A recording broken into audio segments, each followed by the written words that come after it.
The Jurassic Park/World franchise is one of the biggest in the history of the business. And naturally, with these stories revolving around dinosaurs being brought back to life, there have been more than a few human characters who have died along the way. This, of course, is to be expected, but what is maybe not so obvious is just how many of those deaths were easily preventable or were just straight up idiotic. And before we start, if you want to watch any of these movies and see how each of these deaths actually unfold for yourself, you can follow our affiliate link in the description below to sign up to Peacock. And with that in mind, I'm Josh from What Culture, and this is every Jurassic Park/World death ranked by stupidity. First up, I've got a doubler for you, as we've got Random Citizen from Jurassic World Dominion and The Unlucky Bastard from The Lost World of Jurassic Park. Let's start with the first one. The majority of the deaths in Jurassic World Dominion came at the black market in Malta, though there was just one random citizen who got caught up in the chaos. Just minding his own business, he was chomped on by an Allosaurus as Owen Grady shot by on his motorbike. Talk about the wrong place at the wrong time. This one just couldn't have been helped. As for The Lost World, amazingly, there was only one person, not counting dogs, killed by the T-Rex as it ran rampant across the streets of San Diego. The character was literally called Unlucky Bastard and was played by Jurassic Park, The Lost World and Rebirth writer David Coop, who beats the previous entry on this list only because he strayed away from the pack of fleeing people, thus drawing some attention to himself. Still, it's incredibly lucky, as his character name suggests. Next up, the helicopter pilot Jurassic World Rebirth. During the events of Jurassic World Rebirth, Scarlett Johansson's Zora Bennett proved herself incredibly resourceful and smarter than many who'd found themselves stranded on a dinosaur island. Namely, she had organised an escape plan for such a situation, because after so many of these movies, it would be kind of dumb not to.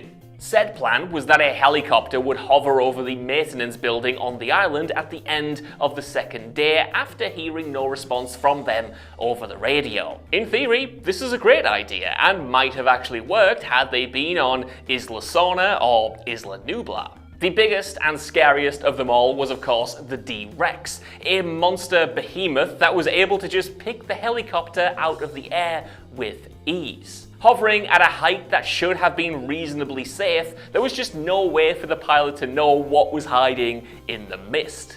She and her two colleagues were then brutally killed by the D-Rex because they had no way of knowing something that big was out there. Next up, Donald Gennaro, Jurassic Park. It has some stiff competition, but you could argue that Donald Gennaro is the most iconic death in the history of Jurassic Park. Certainly one of the most memorable and most unique for a number of reasons, at the very least. Gennaro was, of course, the lawyer conducting the investigation of Jurassic Park back in 1993, and was the first ever character to be eaten by the Tyrannosaurus Rex. As the beast happily stepped through what should have been a highly electrified fence, Gennaro sprinted from the stranded car to the toilet block, leaving Lex and Tim to fend for themselves. In terms of cowardice, leaving two younger children on their own is definitely up there with some of the most selfish acts in the franchise. However, in terms of trying to survive at all costs, well, it wasn't stupid. The Rex focused solely on the car, where he would have been had he not made his escape. Gennaro, in fact, would have been safe from harm in the toilet block as well, if not for the painful bad luck that the Rex just so happened to launch Ian Malcolm into its walls, knocking down the entire structure and then exposing him. Now, Gennaro could have hidden until the Rex had gone, but instead he was lifted off the toilet in those gigantic jaws. Next, Benjamin Lockwood, Jurassic World, Fallen Kingdom. Throughout the first 4 films of the Jurassic franchise, the work of bringing the dinosaurs back from extinction was John Hammond's idea, and John Hammond's alone. However, Jurassic World Fallen Kingdom suddenly inserted a new character into proceedings, namely John's partner, Benjamin Lockwood. This movie reveals that it was Lockwood who put Eli Mills in charge of his fortune. And you could argue this makes him indirectly responsible for dinosaurs making their way over to the mainland. Had Lockwood not trusted Mills, Mills wouldn't have tried to auction the beasts in the basement of his boss's mansion. Lockwood's death then was rather understated, aside from the fact that he's the only human in the franchise killed by another human, by the way. But still, he died because he found out what Mills was doing, and rather than own up and face the consequences, Mills smothered Lockwood with a pillow. Now, putting his trust in someone like Mills was a stupid move that ultimately led to his death further on down the road, but realistically, Benjamin Lockwood was just a victim of a cruel man with dollar signs in his eyes. Next up, the Gatekeeper, Jurassic Park. The very first death in the Jurassic franchise came in the very first scene way back in 1993, and it was this that kicked everything off. This was what triggered the investigation that saw Ian Malcolm, Ellie Sattler, and Alan Grant brought to the island in the first place. While transporting a velociraptor into the park itself, the animal managed to knock its container free of the gate locking mechanism and then attacked the Gatekeeper with the same viciousness that you would expect from such a predator. Like many on this list, there is a base layer of stupidity here in that they believe they could control these dinosaurs. However, in this instance at least, there was reasonable grounds for them believing such a thing. Firstly, it seemed as though every precaution was taken. They waited for the cage to lock into the gates, and Robert Muldoon was there to supervise. On top of that, moving the raptors this way had been a success with 7 of the 8 that were initially bred, so you could surmise that this death came down to a faulty mechanism or system, which is kind of the story of the whole island, to be fair. Next up, the black market attendees, Jurassic World Dominion. After Jurassic World Dominion's dinosaur black market in Malta descended into chaos, there were naturally a handful of people killed, and not just the poor unsuspecting man who was eaten by an Allosaurus while minding his own damn business. There were actually 2 men within the market itself who were eaten by dinosaurs, one of whom found himself set on fire first. In fairness, they were very much in a similar boat as the man eaten on the streets, only they weren't on the streets. There was nothing they could have done about it apart from not getting involved in illegally buying and selling dinosaurs and forcing them to fit in a pit in the first place. Next up, Clerc, Jurassic World Rebirth. After successfully obtaining the live DNA samples from the Mosasaurus and the Titanosaurus, it came time for Zora and her team to do the same with the Quetzalcoatlus. Quetzalcoatlus. With the Quetzalcoatlus. Quetzalcoatlus. Quetzalcoatlus. What is this? Quetzalcoatlus. It came time for Zora and her team to do the same with the Quetzalcoatlus. That's just wrong again. That is just wrong again.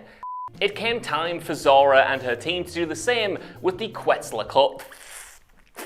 I'm so sorry. It came time for Zora and her team to do the same with the Quetzalcoatlus. That's right? That's right. However, this was an airborne predator the size of a school bus, and so getting a sample from the animal itself was pretty unlikely. This saw the team, or what was left of the team, essentially abseil down a cliff to the bird's nest to take a sample from one of its eggs. Now, you can argue that entering the beast's territory like this was even more dangerous, as it was always going to defend itself. And this was something that Clerc learned the hard way. Caught in no man's land while trying to get back up the cliff to safety, he was caught by the gigantic bird and eaten in 2 simple bites. It's kind of how I eat chicken nuggets. Sometimes it doesn't even have 2 bites, sometimes it's just the one. Now, this character didn't do anything necessarily stupid in this scene. I mean, there was nothing he could have done differently, really, and he did follow the plan. But yet again, you can trace this back to the stupid decision to head into the island to begin with.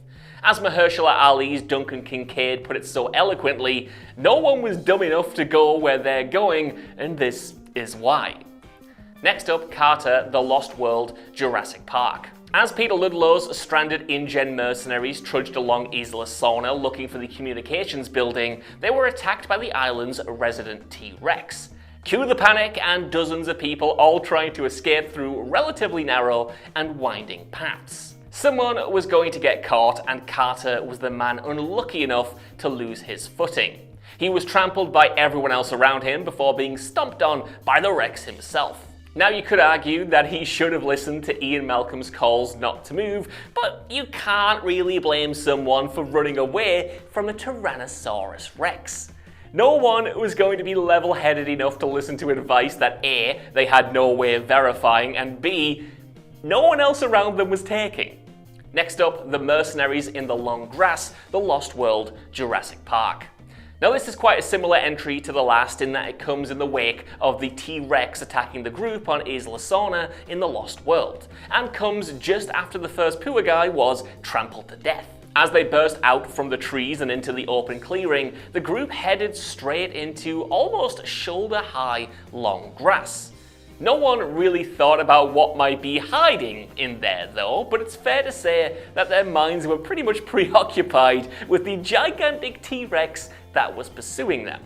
With a clear head, it's easy to see that heading into the long grass probably wasn't a good idea, particularly as AJ was screaming for them not to, just as Ian Malcolm tried to get everyone to stay still when the Rex first attacked. However, there were no minds that were clear of intense panic and fear in this moment, and there was really nowhere else to go. And even AJ eventually headed into the long grass as the raptors stealthily hunted down and killed at least 6 people, including possibly AJ himself. Next up, the French intelligence agent Jurassic World Dominion.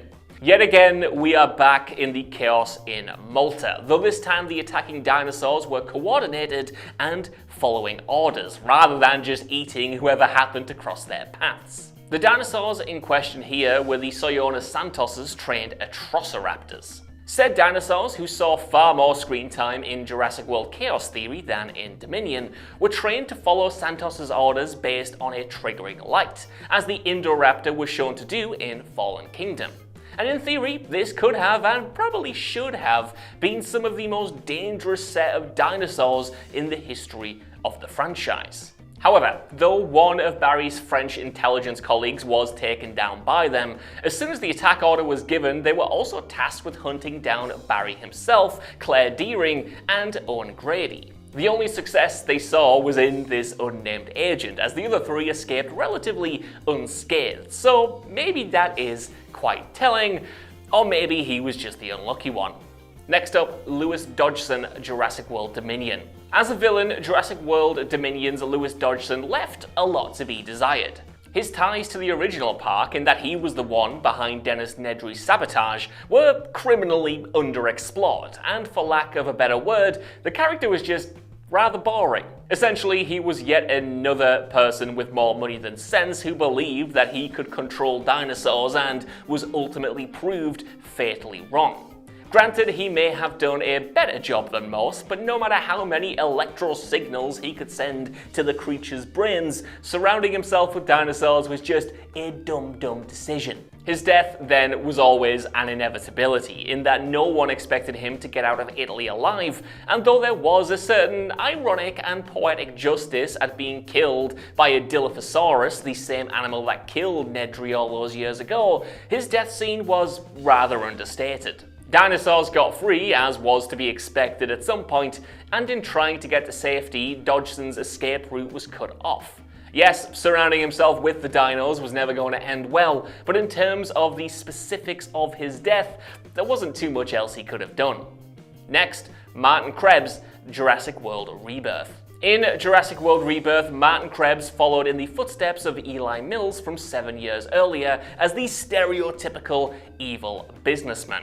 He was the one behind the expedition to the island, and though the DNA that they were there to extract could potentially save millions of lives, there can be no denying that he was doing it for the dollar bills. In fact, he actively stopped Teresa from calling for help when the boat was attacked by the Mosasaurus and the Spinosaurus, and he would have been happy to lose any other human life, other than his own of course, as long as he got his money. Krebs claimed earlier in the film in a discussion with Dr. Loomis that he was too smart to die, but it was that very day that he was proved definitively wrong. While trying to escape in a boat in the harbour that could have been his way off the island, Krebs frantically drove a jeep with every light and alarm going. We all knew where this was going. This, of course, would have drawn attention to him at the best of times, but when he drove the car directly into the hulking D-Rex, it didn't matter too much if he was dressed up like a Christmas tree. Next, Robert Muldoon, Jurassic Park. Robert Muldoon was one of the only people who worked on the original Jurassic Park who realized and appreciated just how dangerous the place was. He had witnessed firsthand the Gatekeeper get ripped apart by the Velociraptor and was quite open with his thoughts that they should all be destroyed. He was also the only one who wanted to kill the dinosaurs when people started dying. However, in the face of all of these doubts and concerns, he was still there right in the middle of the danger. Muldoon's end came when he and Ellie followed Ray Arnold after they hadn't heard from him in some time. They were forced to leave the relative safety of the control room, and he paid the price for this decision. No matter how good a hunter that he was, there was nothing he could have done about the raptors.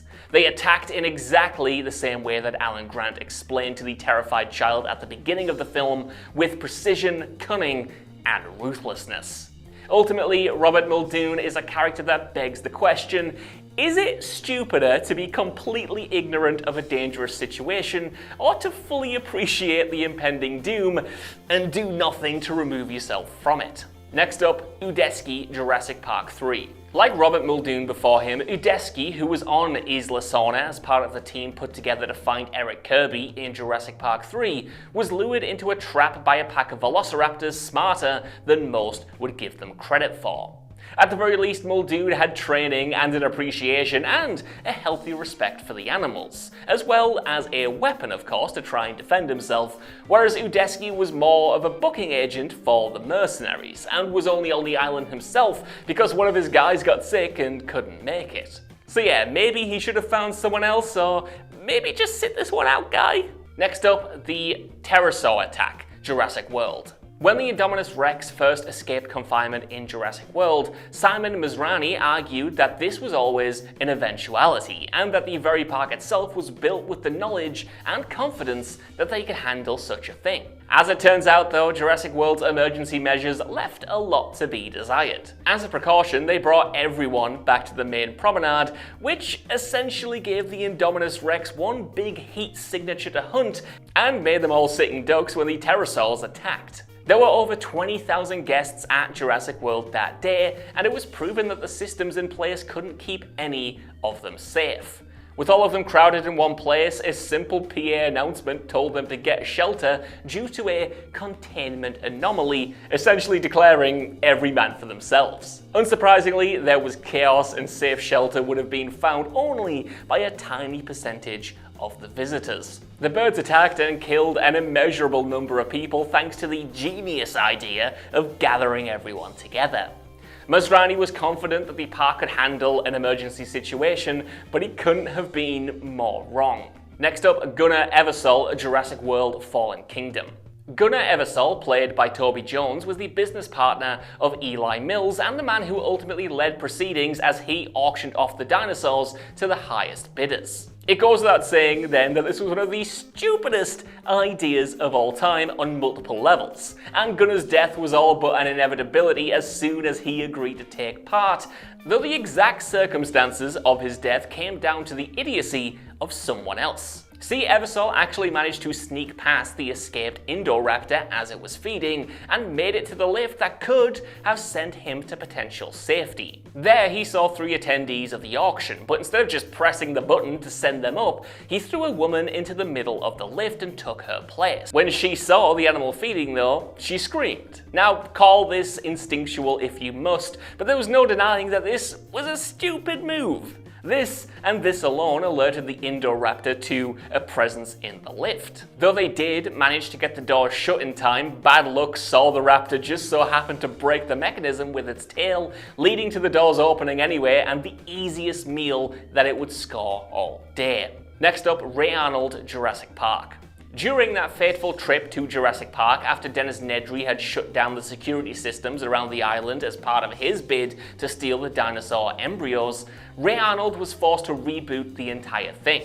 The theory that this would reset everything back to normal was correct, but not until the circuit breakers were reset directly.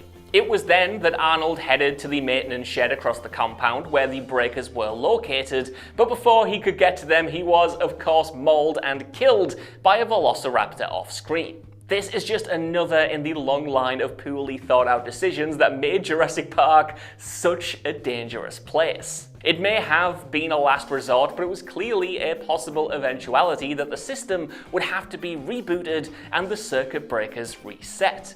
However, having the breakers across the compound was arguably the worst place they could have been put if someone needed to get to them. By definition of the situation, this would then force somebody to leave the control room and head out into the open with the security systems off. Had the breakers been located in the same building as the control room, Arnold probably would have lived. Next up, Simon Mizrani and the ACU, Jurassic World. Somehow, even after the events of Jurassic Park, Jurassic World opened up and, for a long time, was a rousing success. It wasn't until the creation and subsequent escape of the Indominus Rex that things really began to go south. The half T-Rex, half Raptor went on an absolute rampage and at one point headed into the aviary, where it broke through the glass barriers and essentially opened the door for the Pterosaurs to fly out to freedom. There at the time was Simon Mizrani, John Hammond's successor, and a couple of members of the Asset Containment Unit. Their helicopter had followed the Indominus Rex to the aviary, but when the Pterosaurs all escaped, they were nothing more than sitting ducks. Mizrani wasn't a fully licensed pilot either, and he just couldn't get the helicopter to pull up in time. Not only could you call this poor planning then, given that the ACU needed to get across the park with no properly trained pilot available to take them, but it was also just a stupid decision for Mizrani himself to take the controls. It is great to back yourself, don't get me wrong, and have faith that you can do something, but maybe those expectations should have been tempered a little bit as he took the lives of two other men into his hands. It may be that even a real pilot couldn't have done anything in this situation, but they certainly would have at least had a better chance. Next up, the boat crew, The Lost World, Jurassic Park. Now this is a bit of a difficult entry in this list to gauge because the circumstances behind the deaths of the boat crew that brought the T-Rexes over to San Diego in The Lost World are unclear at best. Something doesn't quite add up on screen, but we can make an educated guess at least. As the ship smashed through the pier, it became clear that the entire crew had been destroyed by the Rex that they were transporting. However, the beast was still locked up in the cargo hold, so it's unclear exactly what went down. This slight potential plot hole aside, however, the crew gave the Rex a tranquilizer to sedate it, but as it began to slip into a coma, they tried to counteract the measures with something of an adrenaline boost.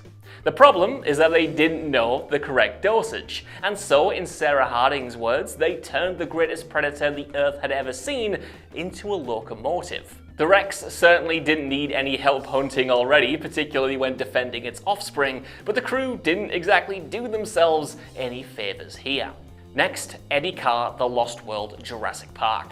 There aren't many character deaths in the Jurassic Park franchise that you could classify as noble. Most either come down to stupidity, as the title of this video suggests, bad luck, or potentially an ungodly combination of the two. However, Eddie Carr was noble. In The Lost World, two T-Rexes attacked the group's twin trailers, sending them over the edge of a cliff with Ian Malcolm, Sarah Harding, and Nick Van Owen trapped inside. If not for Eddie, they would have all fallen and suffered a fiery death at the bottom. Instead, Eddie put himself in a huge amount of danger to delay the trailers from plunging over the edge, anchoring them with his truck just long enough to get a rope down to his previously helpless colleagues, saving all their lives. And Eddie's reward for such bravery? Well, he was brutally ripped in two by the two T-Rexes. So the stupidity of this death doesn't come from Eddie himself, but rather from Nick Van Owen. He was the whole reason the Rexes attacked the trailer in the first place, thanks to his ill-advised decisions to bring their baby inside to help its broken leg. The intentions were good, certainly, but as Alan Grant once said, even some of the worst things imaginable were done with good intentions. Next up, Dennis Nedry, Jurassic Park. Dennis Nedry was very clearly an incredibly smart man. There weren't many people who could have built the systems that he built for the original Jurassic Park, flawed though they may have been. However, he was absolutely the architect of his own downfall. That's because it was Nedry, backed by Lewis Dodgson, who tried to steal 15 of InGen's dinosaur embryos. In order to go undetected, Nedry had to shut off some security systems, which on an island like this was just plain idiotic, but things, unfortunately, got even worse than that. After getting his hands on the embryos, Nedry had to make it to the dock quickly in order to get the cargo delivered to the boat and back to the mainland, but he managed to get himself lost. Yes, there was the torrential rain as part of a brutal storm, but surely on such a tight time frame and with so much at stake, the man would have gone out of his way to familiarize himself with the roads. Then there's the fact that he created the security systems for these dinosaurs, but like too many involved in both Jurassic Park and Jurassic World, he made kind of no effort to actually learn much about them. Had he the slightest knowledge of what a Dilophosaurus could do to him, he probably would have run immediately instead of trying to distract it with a stick, comforted by the fact that it wasn't as big as a T-Rex. Next up, Rain Delacorte, Jurassic World Dominion. Rain Delacorte was something of a minor character in Jurassic World Dominion, who left a pretty big fingerprint on the events overall. It was he who kidnapped Maisie Lockwood for Lewis Dodgson by way of Santos, and was thus the reason that Owen and Claire found themselves in Malta to begin with. They had followed Rain to the dinosaur black market before realizing that Maisie had in fact been sent away to Italy. This was found out by Owen by way of something of an intense interrogation of Rain in Malta as the two dinosaurs chomped on his arms. As the former chased the latter through the black market carnage, Delacorte attempted to distract his pursuer by releasing two huge carnivores in the Allosaurus and the Carnotaurus. They didn't distract Owen too much though, and they didn't have time to. Instead, they turned their attention straight to Delacorte as the closest meat to them, before starting to snap at each other and heading out into the streets. And so instead of assisting in his escape, they actually knocked Rain into the fighting pit where he was quickly ripped apart by three smaller dinosaurs. It should probably go without saying, but apparently someone needed to tell Rain Delacorte that letting loose some hulking carnivores like these probably wasn't a great idea.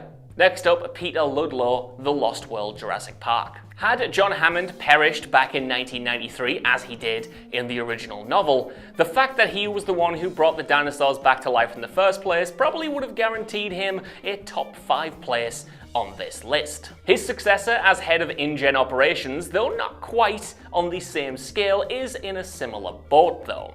Peter Ludlow was killed by a Tyrannosaurus Rex on the mainland, but guess whose great idea it was to bring the dinosaurs to San Diego in the first place? Ludlow essentially discounted anything that Ian Malcolm said about the original park and began to work on his idea for bringing Jurassic Park to California. It was a bad idea for Hammond to try and build a park 80 miles off the coast of Costa Rica, but for Ludlow to try again and on the mainland was just unfathomable. It was the worst idea in the long, sad history of bad ideas, as Ian Malcolm put it. So his death was his own doing anyway, but the fact that he willingly entered where the T-Rex was and tried to threaten and intimidate the juvenile was a surefire way to make sure he suffered a gruesome and grisly a death as anyone could have imagined. Next up, Eli Mills, Jurassic World Fallen Kingdom. What is it about money that turns people in the Jurassic Park franchise into idiots? They have the proverbial dollar signs in their eyes at the prospect of peddling dinosaurs in some way, but seem to forget that these dinosaurs are killing machines beyond the control of mere mortals. John Hammond was guilty of it, as were Peter Ludlow, Martin Krebs, and the villain of Fallen Kingdom, Eli Mills. The latter was arguably worse though, as he brought the dinosaurs to the mainland to try and auction them off to the highest bidder. Even disregarding the dangers of simply transporting the beasts from the island to the mainland, kicking off a whole new arms race between some of the richest and most dangerous people in the world was ill-advised to say the least. Of course, things never got that far though, because control was lost almost immediately. As Eli attempted to flee the Lockwood mansion where the auction was being held, he was eaten by the T-Rex before he could even get into a car. It shouldn't be surprising at this point, but anyone who tries to control the dinosaurs like this is always going to suffer a similar fate. Next up, Cooper, Jurassic Park 3. In Jurassic Park 3, Cooper was part of the team put together by Udesky to land on Isla Sorna in order to look for Paul Kirby's son Eric. They had been on the island no more than a few minutes though before they realised just what a bad idea it was. The crew went to the island on the basis that they could simply set up a perimeter to keep themselves safe from some of the greatest predators in the history of the planet. Cooper was then, unsurprisingly, eaten by the Spinosaurus in a death that was caused by equal parts stupidity and arrogance. Next up, Nash Jurassic Park 3. There's not really actually a lot to say about Nash that wasn't already said about Cooper. They were part of the same team with the same stupid idea on Isla Sorna. He at least managed to get back onto the plane after the Spinosaurus attacked though, but not in enough time to properly take off and avoid being eaten himself. Next up, the fishing boat Jurassic World Dominion. At the beginning of Jurassic World Dominion, in a similar way to how Fallen Kingdom ended, there were several shots that established how life was now that dinosaurs were out in the wild. And one of them showed what happened when a Mosasaurus met a fishing boat out in the open ocean. Yes, the fisherman did have a job to do, just like they did before the dinos were let loose, but InGen only had one Mosasaurus. Surely then there was plenty of space in the seven seas to fish where this Leviathan couldn't have been to attack. Next up, the InGen contractors Jurassic World Fallen Kingdom.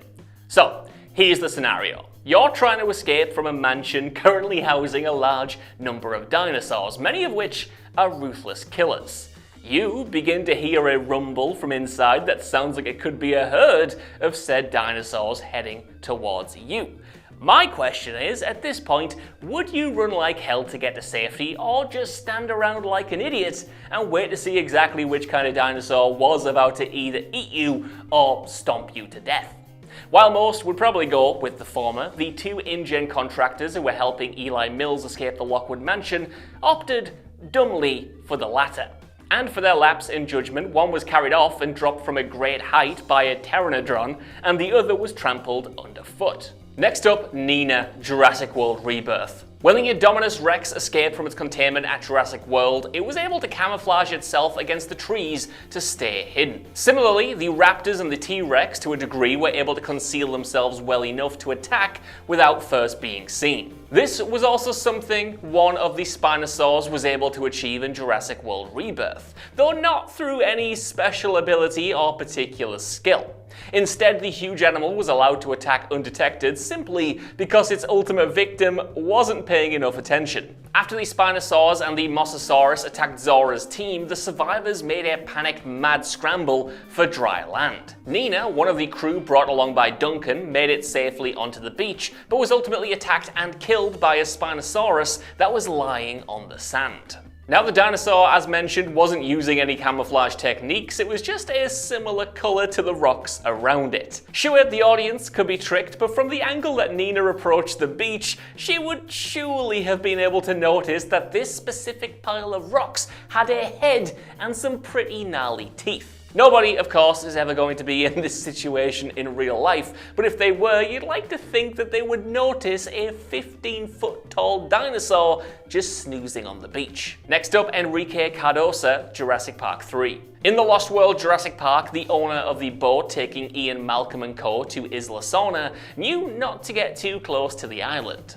There was something of a mythology around the string of islands that Sorna was a part of, known locally as the Five Deaths. In Jurassic Park 3, however, on the complete other end of the spectrum, Enrique Cardosa operated Dinosaur, a company that brought people to Isla Sorna and had them parasail to try and see the dinosaurs that lived there. One of these is an example of a smart person, and the other is not. We'll let you guess who's who. When Enrique and his co-captain were eaten by something in the water, they couldn't have possibly anyone else to blame other than themselves. After all, why put yourself in ridiculous danger like that?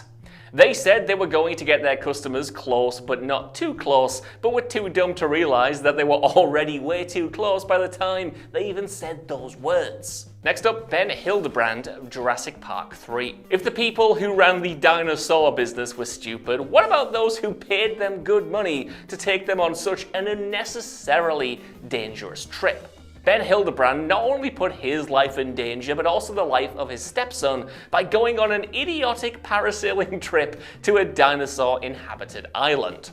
After the two men on the boat were killed, with Ben and Eric still in the air, they released themselves before they crashed and essentially parachuted onto Isla Sorna with no food, no supplies, and no real hopes for survival. The fact that Eric stayed alive long enough to be rescued 8 weeks later was nothing short of a miracle, but Ben wasn't quite so lucky. He was dead before he could even get out of the tree that he landed in. Next up, Eli Mills' Guards, Jurassic World Fallen Kingdom. It feels as though this should be a given, but more characters in the Jurassic franchise are proving that apparently it is not. But the core rule should be that if there are dinosaurs on the loose, you should get the hell out of the vicinity as quickly as possible. There are a few culprits, of course, that have ignored this solid advice, though only 1 or 2 of them were punished with their lives. While the dinosaurs were escaping and running riot throughout the basement of Lockwood Estate in Fallen Kingdom, Claire Owen and Eli Mills decided this would be the perfect time to have a discussion about how exactly Maisie was created. She herself was there with her future guardians, while Mills was flanked by a guard on either side. Just as he was explaining that Benjamin Lockwood cloned his daughter Charlotte, the Indoraptor ran past and ate both the guards in one fell swoop. Arguably, you could understand Mills's want to try and get Maisie back from Owen and Claire, but it just wasn't worth the risk posed by the raptor, and if those soldiers weren't strongly advising him to keep moving, then honestly, what the hell was the point of them in the first place? Next up, InGen's private security team, Jurassic World. What Owen Grady achieved in his bond with Blue and the other velociraptors was something incredible, but was always going to be exploited.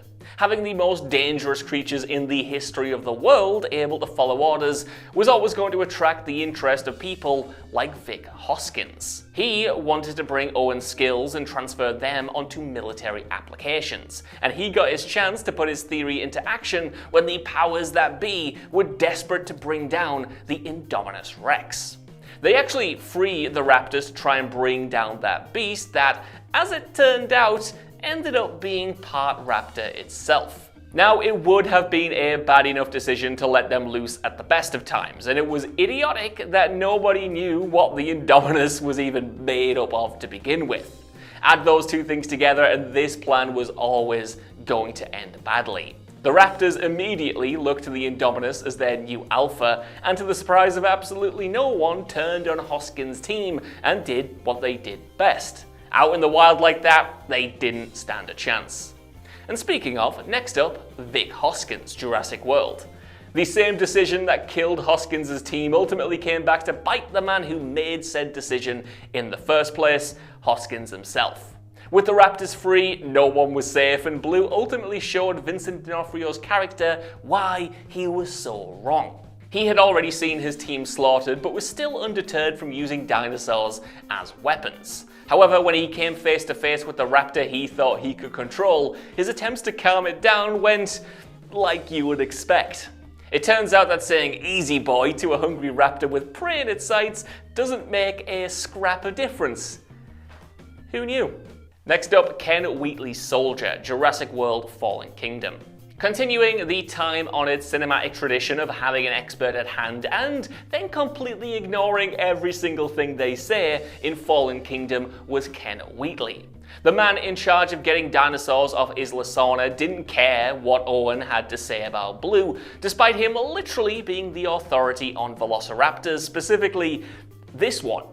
So, just as Blue was beginning to trust Owen, one of Wheatley's soldiers shot the animal without waiting for the signal as per Owen's instructions, and from then on, she was in defense mode. The next person that she saw point a gun at her may or may not have been the first one that shot her, but she was taking no chances. Blue attacked and killed him, as would be expected. Trying to get Blue off the island was a bad idea to begin with, but they might have had a chance of success had they just followed Owen's lead. Instead, the expert to end all experts was ignored, and a man was killed. Next, InGen Soldiers, Jurassic World Fallen Kingdom. There is naturally a lot of stupidity on this list. A lot of people got themselves killed by doing indefensibly idiotic things. Then, though, there are those that couldn't do much about what happened to them, and this entry features a little bit of both. When Zia was confronted by one of Eli Mills's InGen goons, she released Blue. Unlike how Rain Delacorte was punished when he released two big old predators in Malta though, Zia made sure she was protected by the gate of Blue's containment. Within seconds, the raptor was toying with the InGen soldier, essentially playing with her food. Then a second came along, voluntarily taking on Blue instead of getting the hell out of there as quickly as he could, and he was knocked on the ground by Blue's tail without her even looking, and then, of course, suffered the same fate as his colleague. You can't say that the first casualty here strictly couldn't do anything about his fate because he did choose to be at that mansion on that day, and he was aggressive towards Zia. However, once face to face with Blue, the writing was on the wall. But the second soldier who went out of his way to go one-on-one with a velociraptor, well, that's entirely a different story. Next up, the submarine explorers Jurassic World Fallen Kingdom. A big part of the problem with InGen bringing dinosaurs back from extinction was that they had nowhere near enough respect for the creatures in question. It's a common theme throughout this list, and of course is something that Ian Malcolm was very vocal about throughout the entire franchise. Not only did they assume that they could control the dinosaurs, but they did so without even researching them properly. Hell, in the original novel, Dr. Henry Wu didn't even know the names of the dinosaurs that he was bringing back to life. This lack of respect and research didn't just end with those in charge though. At the beginning of Jurassic World Fallen Kingdom, a team was sent into Jurassic World to find the skeleton of the Indominus Rex. One of the submarine crew was at least nervous about being eaten by something in the water, but the other said that anything that was there before would have been long dead by now. Of course, they were swiftly eaten by a Mosasaurus who had indeed survived. However, had they even the most basic facts about the beast, they would have known the dangers that they were heading into, as Dr. Loomis confirmed in Rebirth that the Mosasaurus would typically have a lifespan of well over a century. Yet here they were, a matter of months later, based on the timeline of Camp Cretaceous, assuming that it would have already died based on pretty much absolutely nothing. Next, Jack, Jurassic World Fallen Kingdom. The two people in the submarine weren't the only ones sent to retrieve the Indominus Rex DNA from the remnants of Jurassic World. There had to be someone on land to open the gates for them and then shut it when they were ready to leave. This man was Jack, who was ultimately chased off the end of the pier by the park's Tyrannosaurus Rex. He was miraculously able to grab onto a ladder hanging down from a helicopter, allowing him to climb to safety. For now. That's because, while yes, he did get out of the reach of the T-Rex, he stupidly decided not to take the hint and then actually climb as quickly as possible to safety as he could. That's because he wasn't yet out of harm's way. And considering that just seconds earlier he had lost contact with the submarine, you might be forgiven for thinking that he wouldn't have immediately forgotten about the impending danger in the water. Instead of climbing, then he hung onto the ladder for a little bit longer, almost taunting the T-Rex and laughing about how he was almost killed. Then he was eaten whole by the Mosasaurus when there was absolutely no reason for him not to get to the safety of the chopper as soon as physically possible.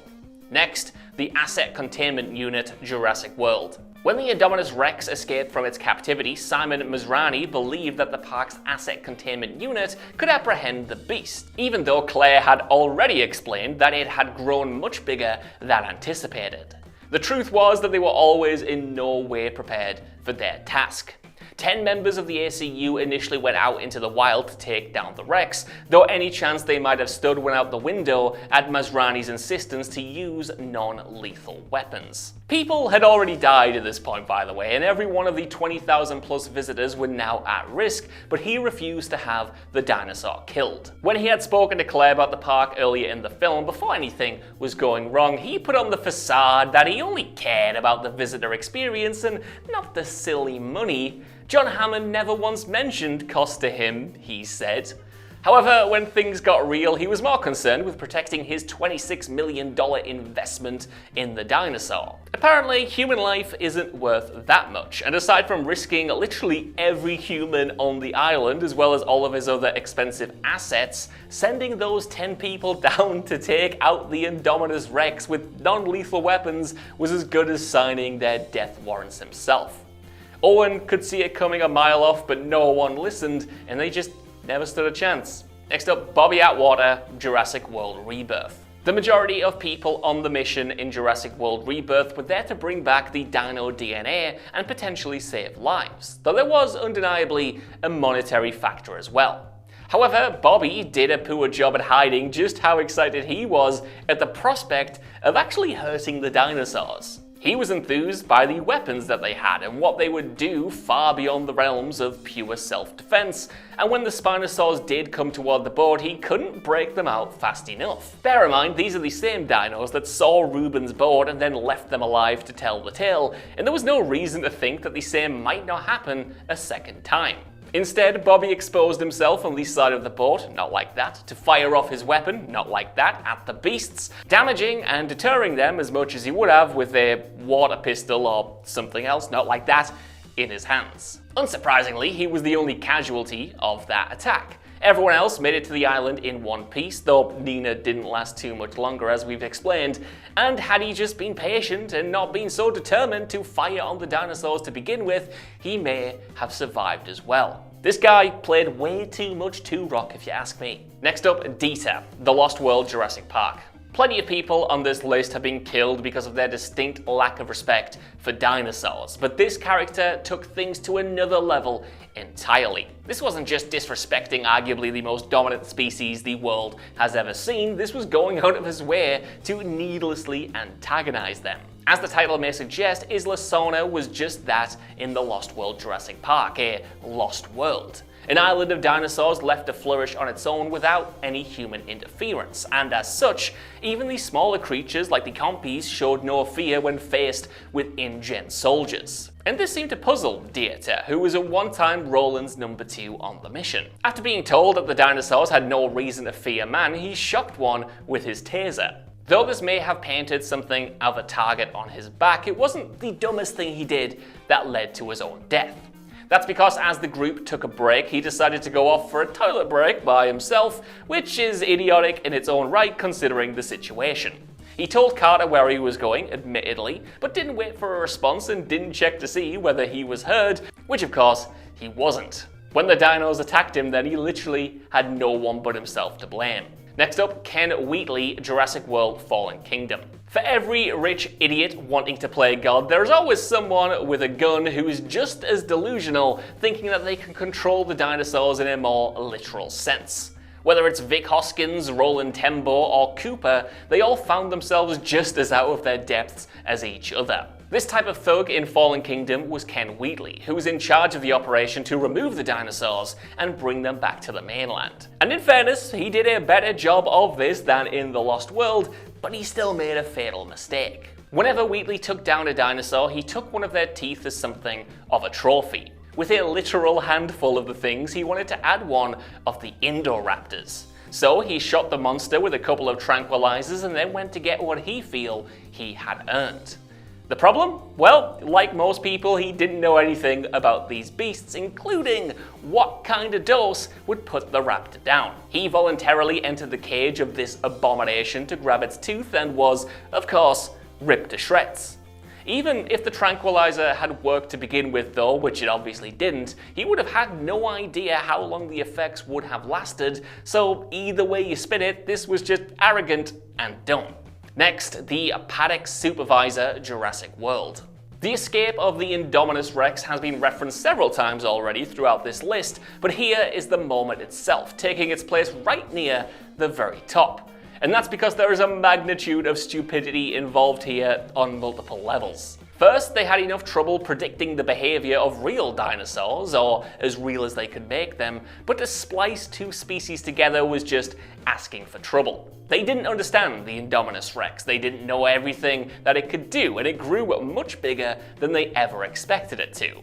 A containment breach was always going to happen, but still, they were woefully unprepared despite knowing it was coming. When the Dinosaur somehow managed to evade the park's thermal detectors, Owen and the paddock supervisor entered the habitat on the assumption that it had already escaped. On the way back to the control room, Claire asked Lowry to pinpoint the Rex's exact location, which confirmed that it was still where it was supposed to be. The two men who had entered the paddock were in there as well as the Indominus, which ultimately resulted in the supervisor's death, as well as the escape of the Dinosaur, as the doors couldn't shut in time to get them both out safely. But why didn't Claire just ask Lowry to pinpoint the location before anyone entered the paddock? It took literally 2 seconds, and not only did doing this too late result in the immediate death of the supervisor, but every other life lost on that day could ultimately be traced back to this horrible decision. Next, Williams' Jurassic World Rebirth. People have died in the Jurassic franchise thanks to a plethora of different circumstances, but only one can boast having their life ended thanks to littering. The opening scenes of Rebirth show exactly how the island came to be abandoned, and it's thanks to one lazy man and his snacks, specifically a Snickers bar. As Williams entered through the incredibly sophisticated security systems to get into the D-Rex area, he finished his Snickers and then dropped the wrapper on the floor. Bad guy. Bad move, don't litter, kids. This then got sucked up into the system, causing a failure and automatic reboot, which ultimately led to the monstrous beast getting free and eating the littering culprit alive. So yeah, how many levels of stupid are here? Not only was Williams happy eating in what was clearly a sterile environment, but he had no problem just throwing his rubbish on the ground. The fact that such a small piece of rubbish could ultimately cause an entire system failure is also kind of insane, and something straight out of a Final Destination movie. Arguably worst of all though, with monsters like they had there on the island, who the hell would sign off on having an automatic reboot that could unexpectedly shut off every security system without warning? Up next, Dr. Burke, The Lost World, Jurassic Park. It's been said so many times on this list that too many of these characters didn't respect the power and majesty of the dinosaurs, and it's true. Hell, it's kind of the whole point, at least in the original movie, but that doesn't mean that respect would have spared many lives.